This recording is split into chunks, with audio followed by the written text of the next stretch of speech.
Bana, wote tunafahamu kwamba Afrika ya Kusini imekuwa ni taifa ambalo ni kivutio kikubwa sana kwa watu wa mataifa mbalimbali kutoka Afrika, lakini pia nje ya Afrika. Tunafahamu kwamba kwa upande wa nchi ya Afrika ya Kusini, kwa upande wa uchumi wao, kiukweli wapo katika uchumi mkubwa ambao bado unaendelea, japo kwa mujibu wa wazao wa Afrika ya Kusini, wao wanasema kwamba licha ya uchumi wao kuwa mkubwa, lakini kuna tatizo kubwa sana la ukosefu wa ajira. Na swali kubwa ambalo lipo kwa sasa hivi, watu wanajiuliza, je, Afrika ya Kusini itarejesha taswira yake kwa mataifa mengine ya Afrika? Tunafahamu kwamba kwa mwaka huu 2026 na mwishoni mwa mwaka 2025 kulikuwa kunaendelea ile xenophobia ambayo ilikuwa inahusisha masuala ya ubaguzi ama kuwafukuza wahamiaji.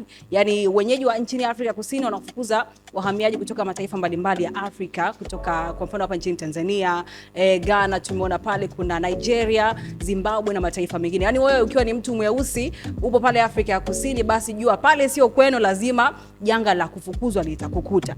Sasa kulikuwepo kuna maandamano ambayo yalikuwa yanaendelea kutokana na wazawa ama watu wa Afrika ya Kusini walikuwa kiendesha maandamano na kuyapa majina tofauti wafukuza wageni kutoka nchi mbalimbali za Afrika. Na tuliona litokea masuala mengi sana, tuliona kuna video mbalimbali ambazo kiukweli hazikupendeza watu wengi sana wa Afrika, especially watu weusi, kwa sababu ni unyanyasaji. Ukiangalia mtu mweusi anamfukuza mtu mweusi wakati wote sisi tunajuana kwamba ni wamoja. Sasa kwa upande wa Afrika ya Kusini imeleta sura tofauti kabisa kwa bara la Afrika, na imefikia hatua kwamba watu wanasema kwamba kwa nini Afrika ya Kusini inafanya hivyo? Je, kwa upande wa nchi zingine za Afrika ikileta hivi kwa wenyewe, je, tukiwafukuza na itakuwa sawa?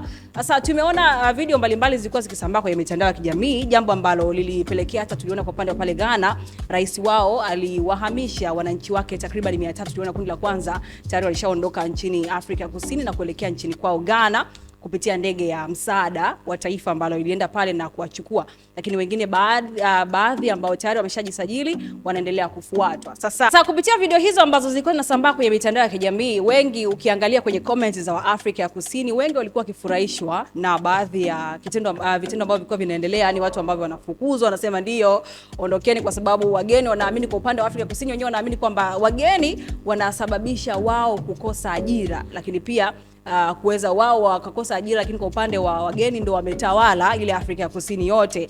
Sasa baada ya tukio hilo kuendelea, lakini pia vitu hivyo kuendelea na maandamano kuendelea, tumeona kwa upande wao pia imeweza kuleta athari. Kuna hivi karibuni niliona kuna video ya wanawake wengi walikuwa wamejitokeza mtaani huko nchini Afrika ya Kusini katika mji wa Durban wakishika mabango na kusema kwamba wanataka watu warudi, ama wahamiaji ambao walikuwa wanaishi Afrika Kusini warudi. Na wengi wakisema kwamba huenda labda wanawake hao, kwa sababu asilimia kubwa sana katika yale maandamano walikuwepo ni wakina mama. Sasa wengi walikuwa wakileta utani pale kwenye comments, wanasema kwamba huenda hao wanawake wamemiss wanaume zao ambao ni wageni ambao tayari walikuwa wameshaweka makazi pale Afrika ya Kusini. Sasa kwa upande mwingine tumeona kabisa hiyo ni athari kubwa kwa upande wa Afrika ya Kusini. Wameona tayari kwamba licha ya wao kutaka waweze kuondoka, lakini kwa upande mwingine wana umuhimu ama wageni wana umuhimu kwa pale Afrika ya Kusini. Sasa tumeona pia katika mazungumzo aliyofanya katika kituo cha SABC, waziri wa sheria na maendeleo ya katiba kutoka Afrika ya Kusini, hapa namzungumzia Mamoloko Kubai, amezungumza na kusema kwamba kweli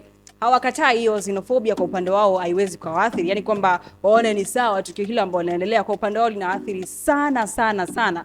Lakini pia ametoa mfano kusema kwamba katika sekta ya burudani, sekta ya burudani lakini pia michezo kutoka Afrika ya Kusini imeathirika sana, kwa sababu ukiangalia muziki wa Afrika ya Kusini unapendwa sana na mataifa ya Afrika. Akizungumzia kwa hapa nchini Tanzania pia tunaona watu wanapenda sana mapiano, ukienda Nigeria, Ghana na vitu kama hivyo, na wasanii wa Afrika Kusini kiukweli wamekuwa wakinufaika na kazi zao kupendwa na mataifa mbalimbali. Sasa amesema kwamba kuna moja kati ya msanii ambaye amefikisha taarifa kwake kusema kwamba kiukweli hii xenophobia imemuathiri sana, kwa sababu kuna show ambazo walitakiwa waweze kuzifanya katika mataifa mengine tayari zimekuwa cancelled. Ametumia ujumbe kusema kwamba hawatoweza kuendelea kufanya kazi na yeye, ama tamasha lake ambalo tayari alikuwa ameshaliandaa kwa ajili ya kulifanya. Hajataja ni nchi gani wala hajamtaja ni msanii gani, lakini ameeleza kwamba kuna wasanii tayari wameshamtumia ujumbe na kusema kwamba hii xenophobia inawaathiri sana, na show zao ambazo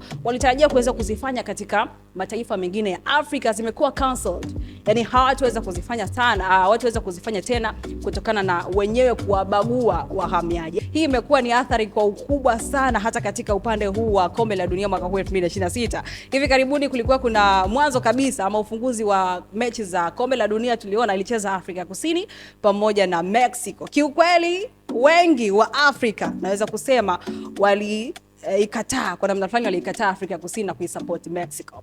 Na ukiangalia hata kwenye video mbalimbali, hata celebrities, niona kuna celebrities wengi wa Zimbabwe, kuna Nigeria, yani mtu anavaa jezi ya Afrika Kusini kwa namna fulani kama anaisupport, alafu baadaye anavaa juu ya Mexico, kuona kwamba nyie si mnatusaliti, basi na sisi tunaosaliti kwa upande huo. Kikweli imekuwa ni athari kubwa sana, na tuliona hata kwa upande wenyewe wa Afrika Kusini waliona kama okay, so wenzetu pia wa Afrika wametusaliti kutokana na hiki, na watu sasa hivi popote pale itakapocheza ama timu ya Afrika Kusini itakapowekwa kwenye mechi fulani, basi utaona kabisa wazi watu wameshindwa kuzuia hisia zao na kusupport upande wa upinzani kuliko kusupport Afrika Kusini. Kwa upande wako wewe una maoni gani juu ya hiki ambacho kinaendelea kwa sasa hivi Afrika Kusini?